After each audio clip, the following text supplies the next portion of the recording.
За амар мэнд байцгаана уу. За ээлжид Монгол Ардын хөлөг тоглоомоо та бүхэндээ таниулъя.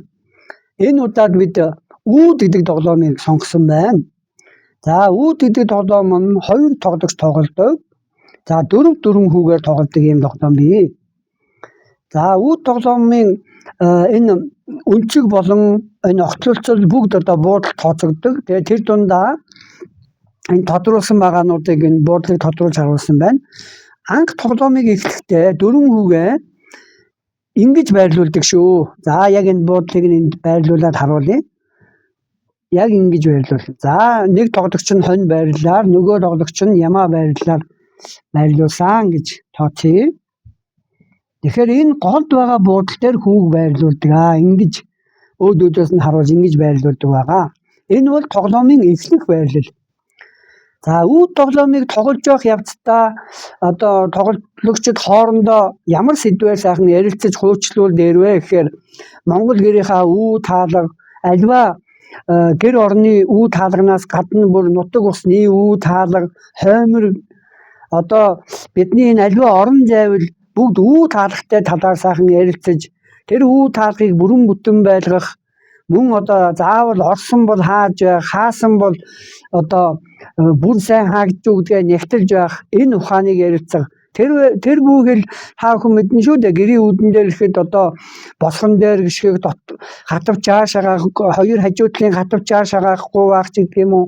Мөн одоо дээд дотхон дээрээ лусыг ундаардаг ашаан бол гаа тавих гэдэг ингээ их сайхан олон ёснууд бий. Тэгээд монголчуудын тоглолтыг энэ хөлөг тоглоомуудын цаад утга санаа бол хүний хүм болгох, хүний хүмүүжүүлэх.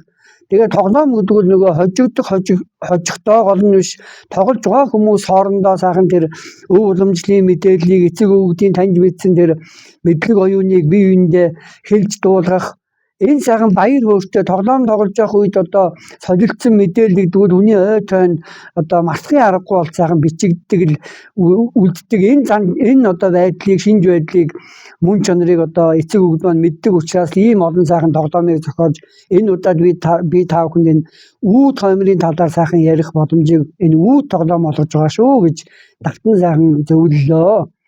За ингээд үүд тоглоомын эхлэх байрлал бол 4 хүүгээ яг энэ байрлалд тавилаа. За нүүх нүүдлүүд зураасны дагуу нэг нэгээр нүүдэг байгаа. За ингээд альч одоо энэ хүмүүс бас ингэдэг ухарч нүүж болох уу гэдэг болдог шүү. Энэ бол одоо шатар даамнаас арай өөр тоглоом учраас урагшлан давшин нүүх, хажуу дишээ нүүх тийм ээ мөн ухарч нүүх ийм бүрэн боломжтой. За тоглоомын зорилго бол энэ дээр үүд гэдэг тоглоом та нар юу гэж бодож байна? Энд чи хаалга үүд ямар зорилготой вэ? Аливаа зүйлийг хаах. Тэр үүднээс эсрэг тоглогчийнхоо нэг болон хэдэн хүүг нөгөө тоглогч хаах зорилготой байхгүй нүүдлүү болгож хаах зорилготой.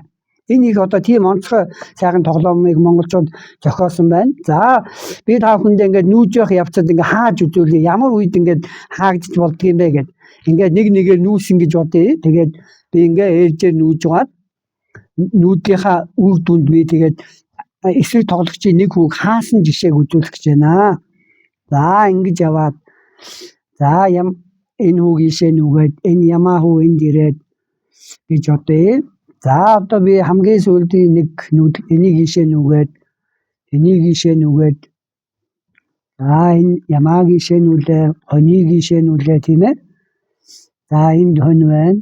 Энд хоньыг ийшээ нүлээ. Тэнгүүд ямаа энд нүүсэн гэж бодъё. Энд хонь нүлээ. За ямаа энд нүүсэн гэж бодъё. Энд хонь нүлээ. За энэ тохиолдолд та бүхэн хардаа энэ ямаа хүүг энэ хонь хүү хонь талын тоглогч бол ямаа энэ нэг ширхэг ямааг хараа энэ буудал энд нэг хаагаагүй шүү. За тэгэхээр эн чинь нөгөө хэдийгээр энд хаасан байна, энд хаасан байна. Энд ийшээ нүхийг хаасан байгаа боловч одоо энэ буудлыг л хаачихвал энэ ямаа хүүг бариад авчих гэдэг гэсэн үг. За тэрний төлөө бас нэг жоохон хэд нүгээд хий. За ямааг нүлээ, хоньыг нүлээ. Энэ ямааг ийшээ нүлээ, энэ хоньыг нүлээ. За энэ хоньыг нүлээ. Магадгүй энэ ямаа ийшээ нүлээ, энэ хонь буцлаа. За яг энэ тохиолдолд та бүхэн хардаа энэ ямаа хүүвэл ийшээ нүх нүүдлийг хоньоор хаасан байна. энэ ийшээ нүүх нүүдлийг хаасан байна. Энэ рүү нүүх нүүдлийг хааж, энд нүүх нүүдлийг хааж. Өөрөөр хэлбэл хонийг авсан тоглогч ямаа талын нэг хүүг энэ ингэж хашиж чаджээ. Үү таалга мэт ингэж хоригдж чаджээ. Ийм зорилгын төлөө тоглодог тоглоом юм аа. Ямар нэгэн идэх гэдэг үйлдэл байхгүй, мөн ямар нэгэн бие биенээ давах гэдэг үйлдэл байхгүй шүү. Үүнийг бас сайхан эргэн хараарай, эргэн сонсоорой.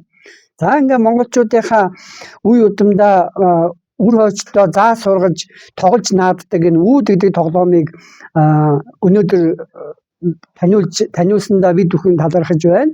Энэ тоглоомыг өөрийн үр ачтаа заа сургаж хамтдаа тоглож үр ашгийг нь хүртэх ингээ та бүхэндээ гялайлаа.